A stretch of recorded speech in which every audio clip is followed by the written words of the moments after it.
Casual here. Welcome to my Anomaly Technomancer no ammo no problem AoE build. With this build you will be able to get up close and personal with elite enemies, put down some serious AoE damage and take on the hardest content this game has to offer with CT15 gold runs. This build does utilise the Torrential Downpour gear set and Scrapnel, which others have covered before, but as those of you who have watched my content will know, I don't follow the herd. This build has a unique class tree, skills and mods which combine to make you the ultimate demolition man. I will put up a summary of the build at the end of the video. Use the chapters to jump to the sections you are most interested in. Let's get into this build. This build focuses on the bottom tree, picking up buffs to anomaly power and resistance piercing to increase the damage and effectiveness of my skills and certain mods. There are two critical abilities to pick up. The bottom tree ultimate is Tech Bond, which gives you a big 50% buff to anomaly power for 10 seconds on activating an ordnance skill. Because I'm only using one ordnance skill, Scrapnel, I've taken both cooldown reductions and I'm stacking cooldown reduction on my gear, which allows me to keep this buff up all the time. I've also taken Adrenalizing Antenna, which buffs anomaly power by a further 30% on activation of a decay skill. With its incredibly short cooldown, Blighted Turret is the ideal skill to maximise the uptime of this buff. Where my build's class tree differs from others is that my focus is on damage mitigation rather than health recovery. I've not taken Emergency Transfusion, which seems to be a popular pick, and instead have specced into the middle tree to pick up buffs to my maximum health, resistance and armour. Let's be honest, the thing that gets you killed the most often in this game is the quick 1-2s by elite enemies, particularly broodmothers or alphas. High health recovery is useless if you're already dead. With my build I have nearly 23,000 health, physical damage resistance of 71% and anomaly damage resistance of 50%. All of which is enough to keep you alive. But on top of that I'm running the Life of the Party mod, which drops from the awesome looking fighter's helmet. For close quarters this mod is an absolute beast, particularly against the wildlife swarms. This is because its damage mitigation effect is independent of armour and resistance, and so it is not impacted by the physical damage mitigation cap or diminishing return on armour effectiveness. When I am surrounded by enemies, I have around 95% physical damage and 74% anomaly damage resistance, letting me be up close and personal without dying. With my final class point I have taken Exposing Toxin, which applies vulnerable to enemies afflicted by toxic.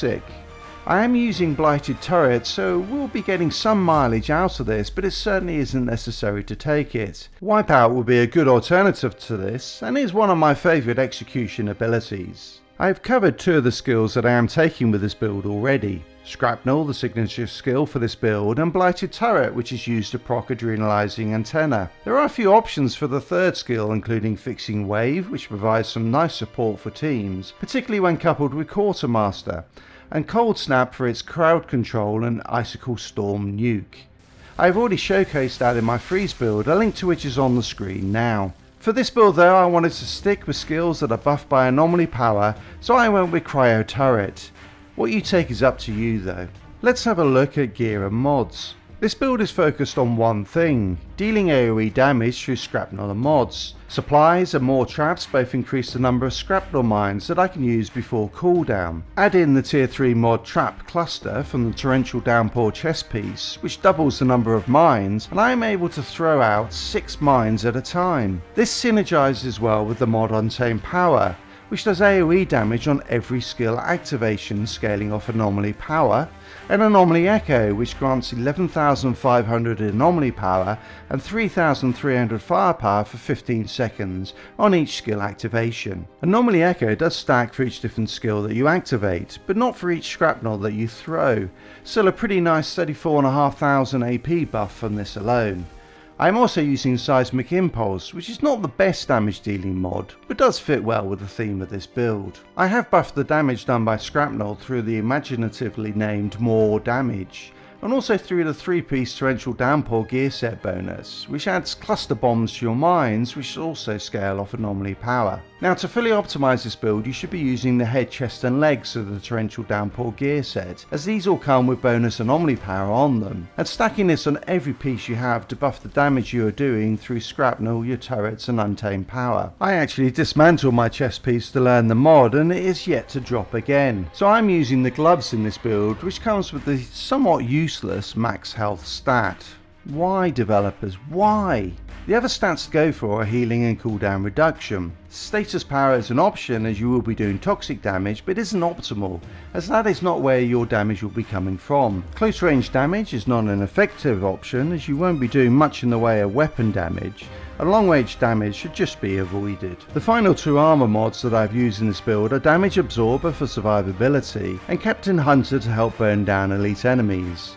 This build does use 4 tier 3 armor mods. They certainly do add to the viability of the build, but there are some good tier 2 alternatives. Stand Tall adds a flat buff to anomaly power of 13,000, along with 9,000 firepower. Rejuvenation adds further buffs to anomaly power, firepower and armor, while Knockwave adds a big damage explosion on blighted turret activation.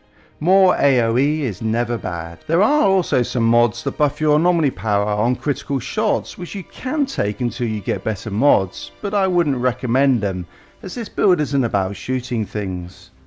I mainly used my weapons for healing in a pinch, which is why I added AoE damage mods to them which trigger on shooting.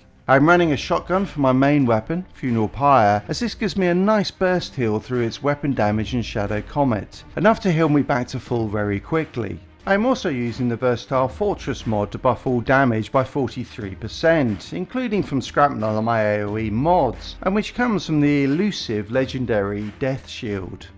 Now, Shadow Comet and Scrap Grenade are definitely not essential, and to be honest, I am only running Juggler because it looks so steampunk. You could run tier 2 alternatives to these, like Claymore, Death Chains, Storm Whip or Damage Link. I would avoid Bone Shrapnel and Minefield though. This build is about killing enemies with your AoE damage, and not with your weapons, so these will rarely proc. Weapons with healing and close range damage are ideal to use with this build. For once, my sidearm is actually a key part of my build. I'm using the legendary pistols Torment and Agony with the mods Moaning Winds and Clip Combustion, both of which do AoE damage on reload. There is a trick to proc these every 8 seconds. Simply empty the magazine and swap to your main weapon before they can reload. When you swap back to your sidearm, both mods will then proc, dealing around 500,000 damage. Swap back to your main weapon before the reload is finished, and you are ready to pop this again in 8 seconds time. It takes a little bit of practice to get this right, but it is definitely worth it in the end. This build works well for solo expeditions, but is also a great one to run in groups where laggy connections and poor hit detection makes it tough to keep blighted rounds up all the time. While the optimal build does need plenty of tier 3 mods and legendary items, a more modest build is certainly viable. This is a fun build to play and a welcome change from the normal Technomancer playstyle. Until next time, casual out.